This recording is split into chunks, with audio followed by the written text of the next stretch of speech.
Amigas, amigos, ¿cómo están? Muy buenas tardes. Gracias por estar con nosotras en La Política. Hoy estamos muy contentas de recibirlos porque vamos a tratar un tema escabroso, pero también muy interesante y que también por mucho tiempo fue un tema tabú. Y para eso le agradecemos la presencia al maestro Ricardo León, que es el director de la unidad Naucalpan de los Centros de Integración Juvenil. Él es un experto en la materia y yo creo que nos va a ayudar a disipar muchas dudas, muchos cuestionamientos que nos hacemos, sobre todo los padres de familia y también los jóvenes. Él es licenciado en psicología y también tiene una maestría en psicología clínica, ambos por la Universidad Nacional Autónoma de México.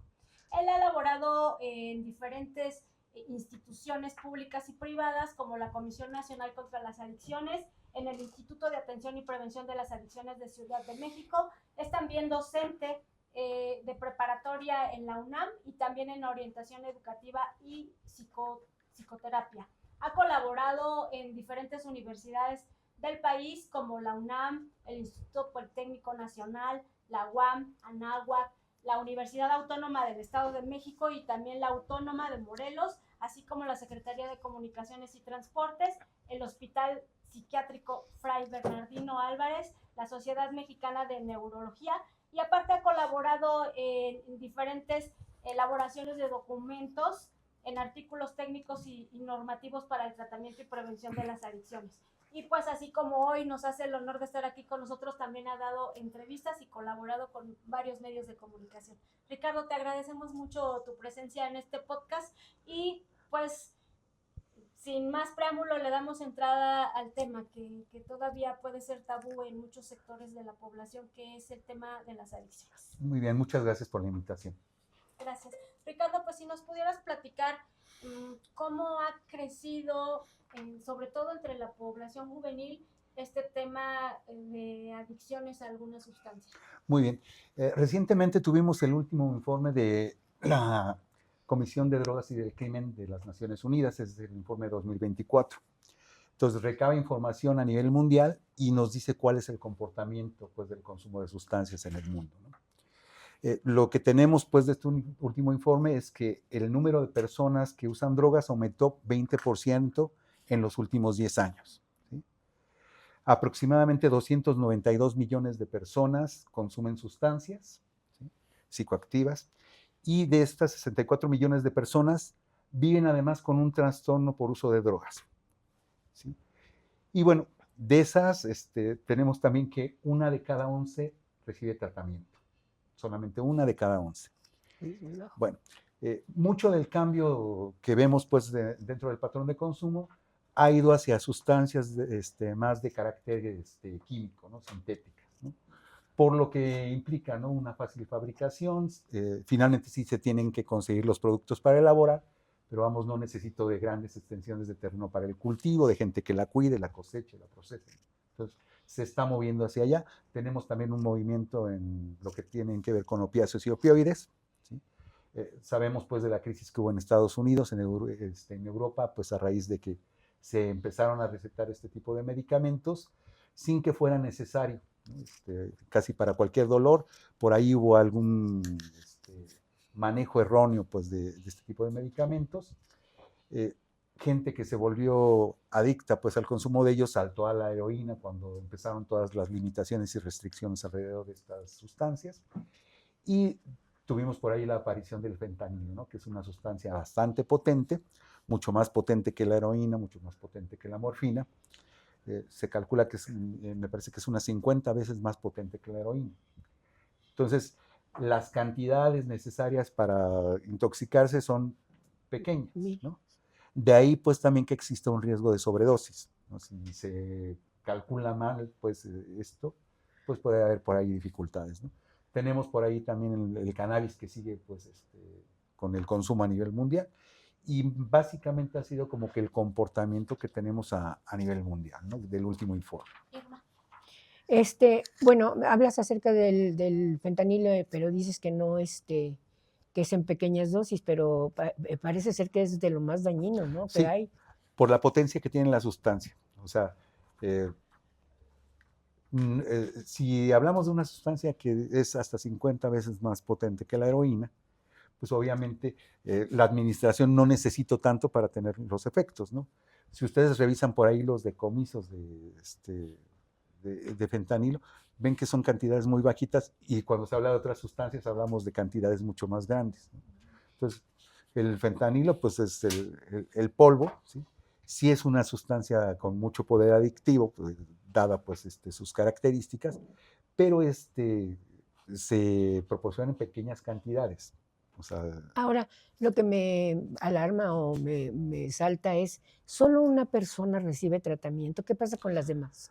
eh, una de cada 11. Ah, una de cada Las 11. demás o están en su proceso pues, adictivo o están buscando atención, pero tiene que ver también con las características que tenemos, ¿no? Si hablamos pues de problemas a nivel mundial, pues la salud es uno de ellos, salud mental también es otro problema, y pues también a nivel mundial tenemos pocos especialistas en salud mental, poca gente capacitada en problemas específicos, y de ahí pues que hay un interés también por trabajar la parte que tiene que ver con la prevención, que es bien importante, y la otra también, generar muchísima capacitación alrededor de la atención en los primeros niveles de atención de salud, ¿no? Y por último, en México, ¿cómo está la situación? ¿Cuáles son las drogas o como el cigarro, el alcohol, que bueno, no sé si están consideradas como drogas, pero cómo está esa situación de cuántas personas son adictas? Sí, tenemos datos de la Comisión Nacional de Salud Mental y Adicciones, la CONASAMA, y ahí hay un observatorio mexicano de salud mental y adicciones, ¿sí? Con datos de 2024, en 2023 tuvimos 179,000 personas que fueron atendidas por uso de sustancias. Y bueno, ahí tenemos la desventaja también de que la gente llega a recibir atención casi siempre después de 10 años del consumo, ¿no? Y bueno, eso tiene que ver también con que, pues al principio a lo mejor se hace con, la gente está experimentando, se empieza a establecer un patrón que empieza poco a poco a ser nocivo pues para la persona, problemático, ¿sí? Y se empieza a dar una dinámica donde al irse instalando la adicción, pues se van perdiendo espacios, se deja de cumplir ciertas responsabilidades laborales, educativas, con la familia, en las relaciones, y todo eso va causando un deterioro, ¿no? Que muchas veces no se ve en lo inmediato, ¿no?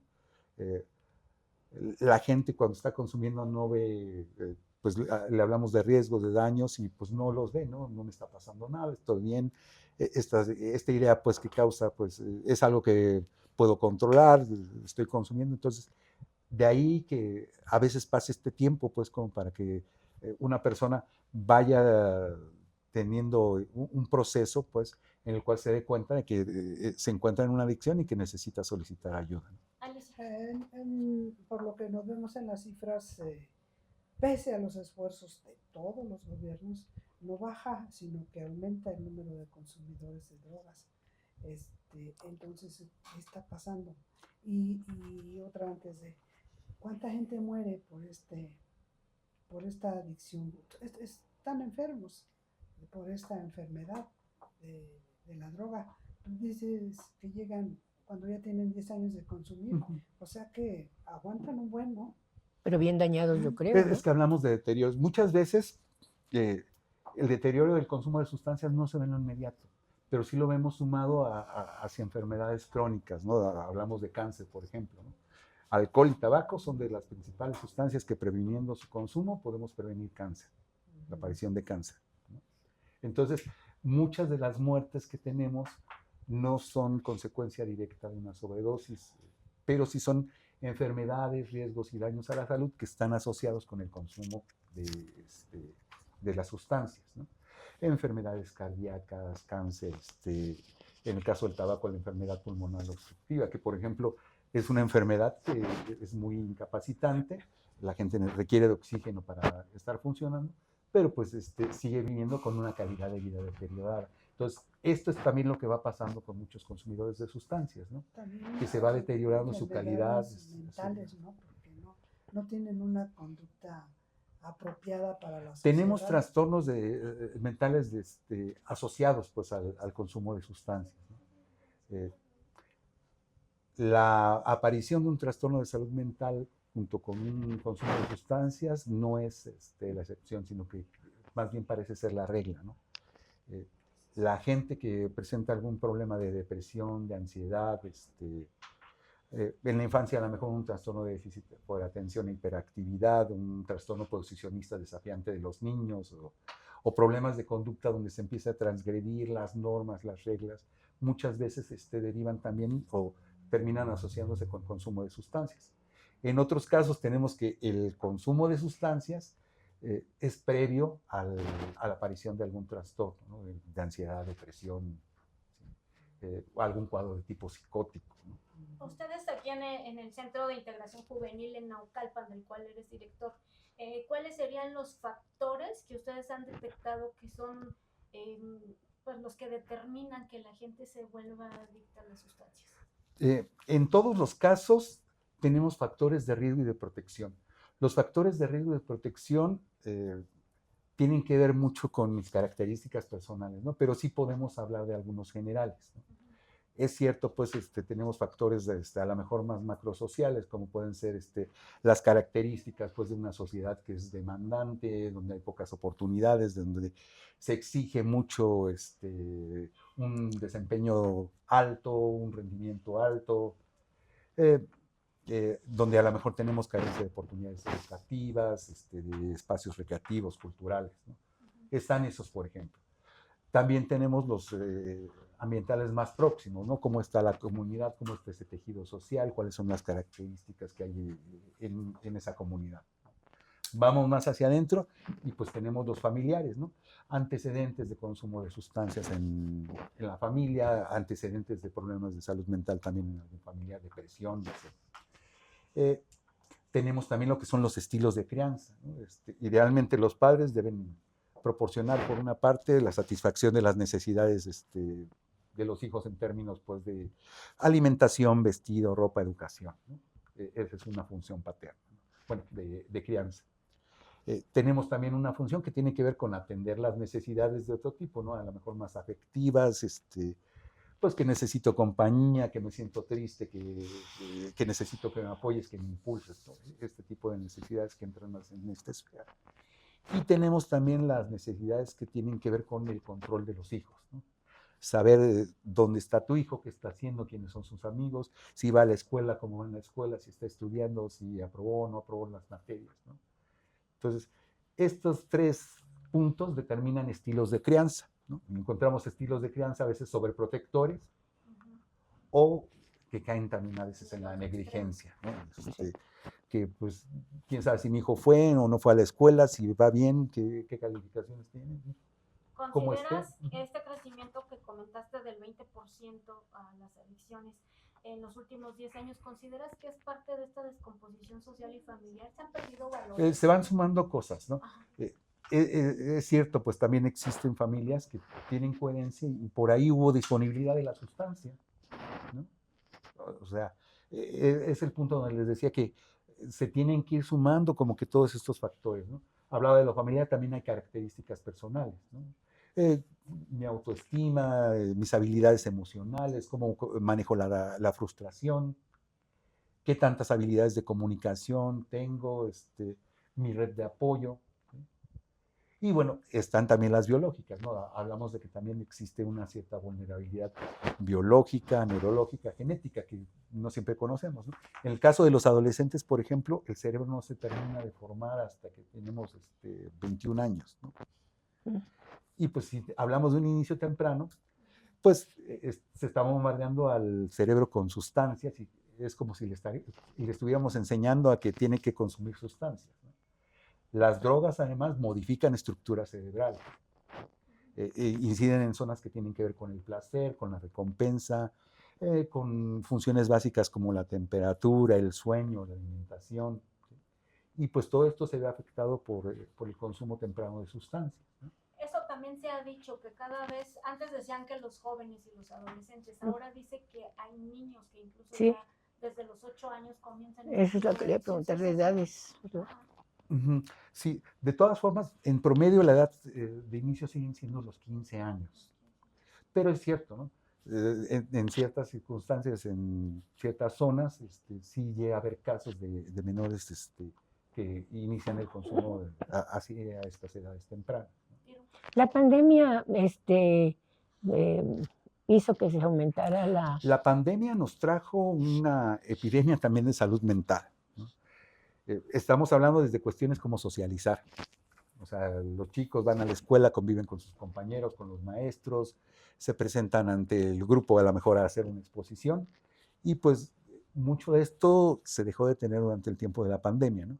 Entonces, por ejemplo, regresamos a clases y teníamos chicos que ya estaban entrando a la preparatoria, bachillerato, y no tenían esas habilidades a lo mejor de hacer una exposición frente a grupos, se sentían apenados porque pues no tenían ese roce social, esa interacción, ¿no? Lo que trajo la misma pandemia también en términos del aislamiento, en algunos casos pues se generó violencia en la familia al estar ahí juntos y sometidos a estrés o con condiciones a lo mejor medio precarias. Las pérdidas también en sí mismas, ¿no? Algunos duelos que no se alcanzaron pues a elaborar bien, depresión porque pues qué va a pasar, cómo estamos en el trabajo, qué va a pasar con la escuela, conmigo, ¿no? Ansiedad también porque qué viene, cuándo se va a acabar esto, ¿no? Entonces, después de la pandemia, pues sí, tuvimos muchos casos y durante la pandemia, pues también nosotros como centros de integración juvenil también estuvimos trabajando la salud mental. Fue algo en donde se tuvo pues esa demanda de atención y también se estuvo respondiendo a esto. Entonces, además pues de lo que trajo en sí misma la pandemia, posterior a ello, pues sí tuvimos pues este tipo de situaciones, ¿no? Hablando pues de salud mental, tenemos incidencia pues de ansiedad, depresión, ¿no? Ansiedad andará alrededor del 30% y pues la depresión andará por ahí del 29%, más o menos, ¿no? 31%, 29%. ¿No? En México, ¿cuál es la droga que más se consume? El alcohol. El alcohol. El Y alcohol. seguido, ¿cuál es el segundo? Tabaco. Sí, marihuana andaría por ahí del tercero, ¿no?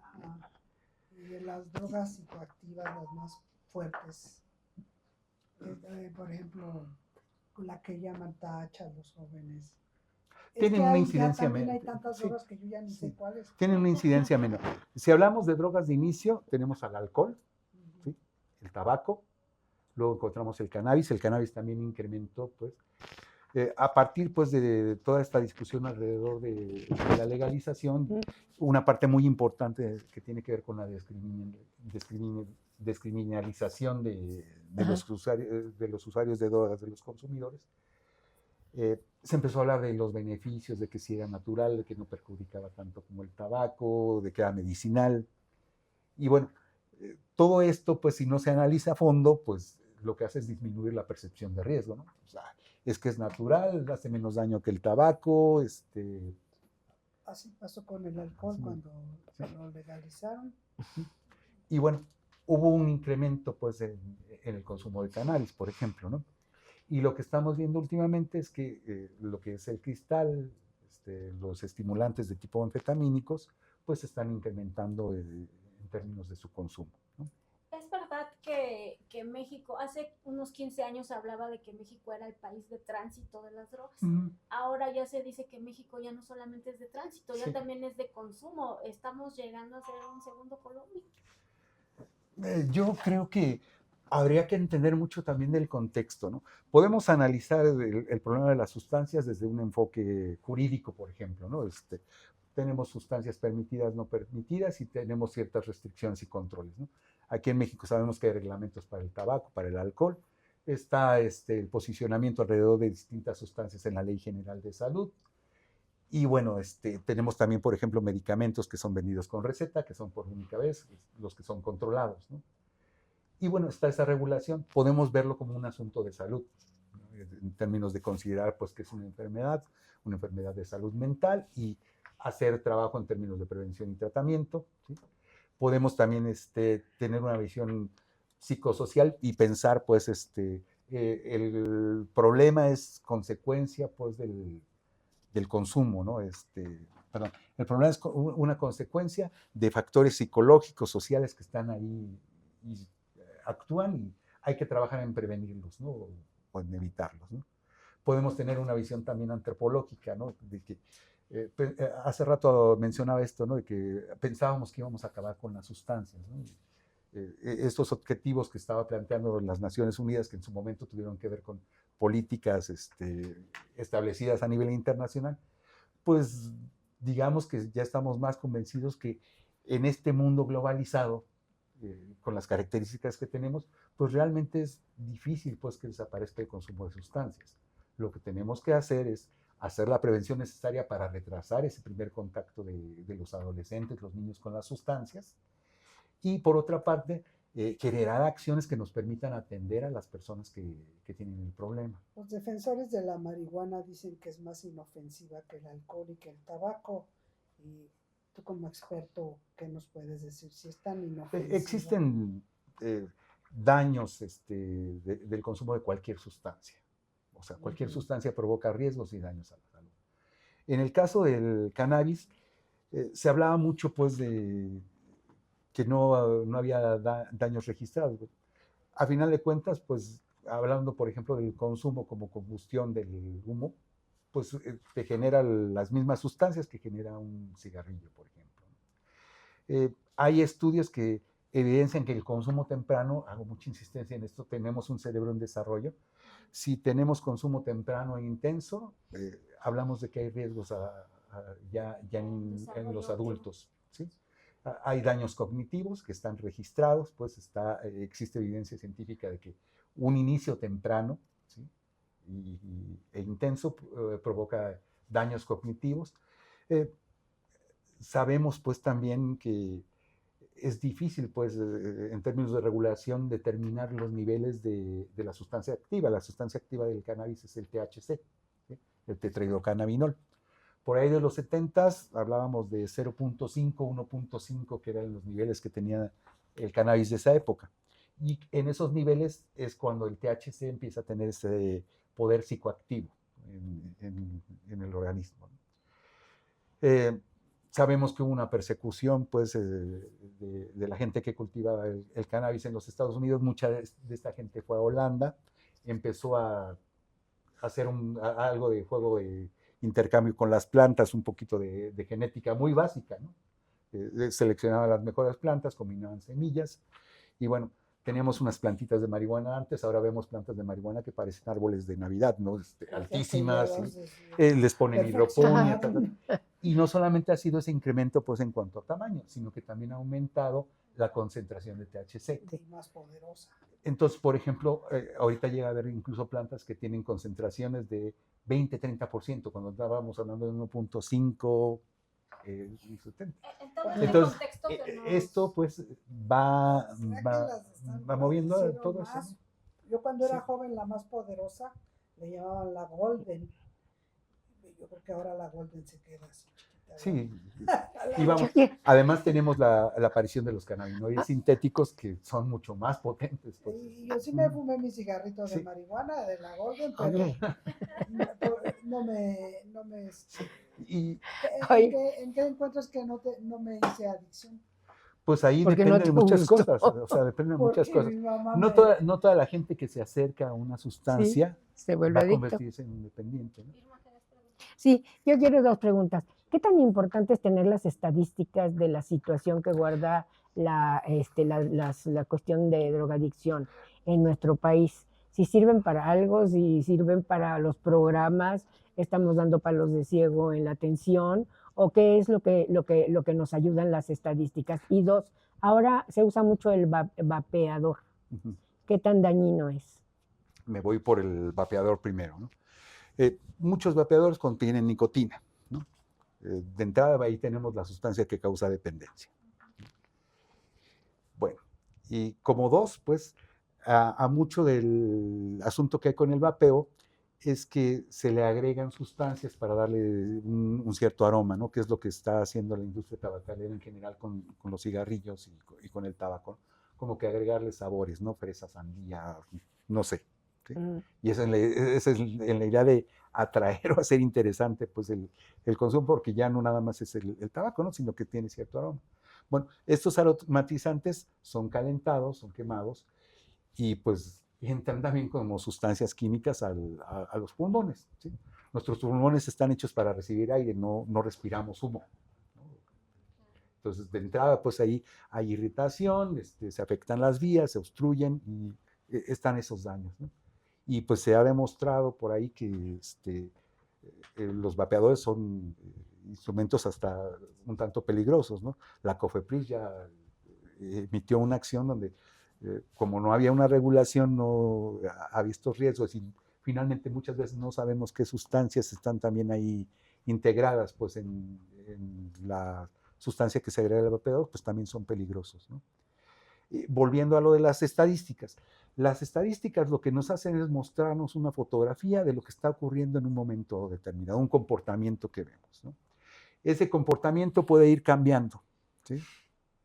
Y lo que tratamos de buscar finalmente en las estadísticas es tendencias, es ver qué sustancias se están consumiendo para ver qué necesidades tenemos, pues en términos de implementar políticas, programas, acciones para prevención, ¿no?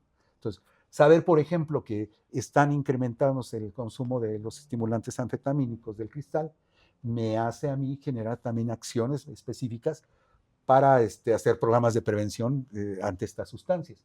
Y en el tratamiento, pues obviamente, si yo no tengo conocimiento de qué son las metanfetaminas, cómo se tratan, pues tengo que generar la capacitación en los equipos, en la gente, para que sepa cómo va a intervenir en estos casos, ¿no? Qué tipo de medicamentos son los que son recomendados, qué tan intensa es la adicción, cómo son los síndromes de abstinencia, y todo esto me va dando un acompañamiento, ¿no? Entonces, en ese sentido, las estadísticas me sirven como para tener esa impresión de qué está ocurriendo. Mencionaba hace ratito que tenemos estadísticas del observatorio, ¿sí? Entonces, estamos viendo, por ejemplo, también en el observatorio que las diferencias de consumo entre hombres y mujeres pues ya no son tan grandes, ¿no? Antes hablábamos de una proporción, por ejemplo, de 8-2, ¿no? De 10, 8 consumidores hombres, 2 mujeres, ¿no? Hemos visto pues también este aspecto donde estamos promoviendo las conductas de género, siendo más abiertos, y eso también ha provocado que mucha gente se empiece a acercar pues a las sustancias también desde otro lado, ¿no? Pues antes era algo como que más de hombres, pues igual, ¿no? El consumo de alcohol, por ejemplo, en las chicas, en las adolescentes, está incrementándose y está casi parejo con el de los adolescentes, ¿no? Perdón, Ricardo, ya estamos casi entrando en Sí. la recta final, pero no me gustaría pues despedir el programa con unos puntos importantes. Ajá. Uno, ¿están funcionando los programas preventivos? Los programas preventivos funcionan. Particularmente ha habido mucho interés porque los programas preventivos estén basados en evidencia, ¿sí? Y tiene que ver, por una parte, con identificar factores de riesgo, ¿no? Los factores de riesgo parten de investigaciones donde a lo mejor tenemos usuarios de sustancias y tratamos de ver cuáles son las características que tenían antes de ser consumidores, ¿no? Entonces, no podemos decir que sea la causa, o sea, no hay una relación directa, pero sí podemos decir que la suma de esos factores hace que se incremente la probabilidad de que se consumen. Es difícil trabajar sobre el riesgo, por eso trabajamos sobre la protección, ¿no? Y los programas que regularmente se implementan, los mismos programas de centros de integración juvenil, hay mucha insistencia en que sean evaluados, o sea, que sea aprobado con la población. Y lo que hemos visto es que desarrollar habilidades sociales, emocionales, generar mejores pautas de crianza en los padres, ayudarlos pues, a que comprendan, a que pongan límites y normas y reglas claras para sus hijos, ¿no? La recuperación de espacios, ¿no? Que la comunidad escolar funcione también de una manera adecuada, ¿no? No nada más pues, en lo educativo, sino que también genere actividades extracurriculares, que se generen lazos importantes, ¿no? Todo esto pues ha sido documentado. La familia es sí. fundamental Uh-huh. para que los chicos no caigan en esas. Nosotros, por ejemplo, generamos un libro que se llamaba Cómo proteger a tus hijos contra las drogas y hicimos círculos de lectura con ellos. Y se evaluó el programa y se vio que la gente con el círculo de lectura generaba pues habilidades para ¿Nos pudieras poder platicar afrontarlo. brevemente qué proceso lleva una persona que se acerca con ustedes al Centro de Integración Juvenil y a dónde pueden recurrir las familias, los mismos jóvenes, los padres de familia que quieran atender a un hijo, a un paciente con ustedes? Sí, pues el proceso regularmente es que se acercan a nosotros, tiene que ser voluntario. ¿Sí? Hablábamos de la parte de respetar pues los derechos de las personas, entonces yo tengo que aceptar voluntariamente el tratamiento. Si soy menor de edad, tengo que ir acompañado de un adulto. ¿Sí? Si soy mayor de edad, pues igual voy y solicito una entrevista. Eh, Tiene que haber también un consentimiento informado de que yo sé que yo te informo cómo vamos a trabajar, ¿no? Regularmente lo que hacemos es un levantamiento de una entrevista inicial, vemos cuáles son los motivos de la consulta, si hay motivos que tienen que ver con salud mental, si hay motivos que tienen que ver directamente con consumo de sustancias, vemos cuál ha sido el consumo de la persona, ¿no? Su patrón, ¿no? Con qué sustancia inició, en qué edades, si la ha continuado, y tratamos de identificar también la droga de mayor impacto, ¿no? Esta es la droga que causa mayor problema. Preguntaban hace ratito, en las estadísticas de los centros de integración juvenil, por ejemplo, actualmente la droga de mayor impacto son las metanfetaminas, el cristal. ¿Sí?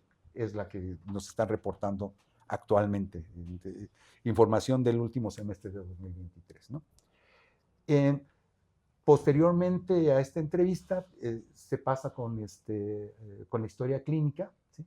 Y un médico o un psiquiatra evalúan pues el estado de salud general, se evalúa también a través de un examen mental pues cuáles son las características de la persona, si existe algún trastorno de salud mental que también deba ser atendido, ¿no? Por ahí hay una teoría que habla de la automedicación, ¿no? Dice, por ejemplo, que la gente trata de buscar una sustancia que le ayude a estar mejor, ¿no? Entonces, suponiendo, ¿no? Yo si me deprimo, pues voy a buscar alguna sustancia que me estimule, ¿no? Entonces, si estamos tratando la sustancia y no le hacemos caso al trastorno, pues se complican las cosas. Entonces, hay que identificar eso. Y posteriormente hay un estudio social donde vemos qué áreas han sido afectadas. Les hablaba de una severidad, de un recorrido que va haciendo el paciente, ¿no? Donde a lo mejor va perdiendo relación con su familia, pierde el empleo, deja de ir a la escuela, todo esto que va afectándolo, pues vamos viendo cuáles son las áreas que tenemos que trabajar, reforzar, ¿no? Que busque empleo, nos da también idea de por dónde está consumiendo todo esto, ¿no? ¿En dónde los pueden contactar, Ricardo? Si nos haces favor, no sé si tengan redes sociales, algún número de teléfono, dirección. Nuestro teléfono aquí en Naucalpan, perdón, nuestras redes sociales es @CIJ-Naucalpan, ¿sí? Nosotros estamos ubicados el Centro de Integración Juvenil muy cerca de aquí, en Circuito Ingeniero 61. Ah, está cerquita. Sí. Estamos casi enfrente del Walmart de Satélite, del otro lado. Y nuestro teléfono es el 55 53 75 55 53 75 35 74. Amigos, pues desafortunadamente se nos ha terminado el tiempo. Sé que es un tema que da para mucho. Le agradecemos mucho al maestro en psicología clínica Ricardo León, que como les comentábamos es el director de la unidad Naucalpan de los Centros de Integración Juvenil. Si tienen dudas, comentarios, saben que tienen las redes sociales de Nosotras en la Política a sus órdenes. Visiten nuestra página web donde estamos generando contenidos para ustedes de este y muchos otros temas más interesantes. Y damos Esperamos gracias. haber contribuido a algo y gracias, compañeros. Al Hotel Cristal también damos. Al Hotel Cristal también le agradecemos mucho el que nos deje estar transmitiendo desde aquí, y este es una emisión más de su podcast Nosotras en la Política. Muchas gracias. Gracias.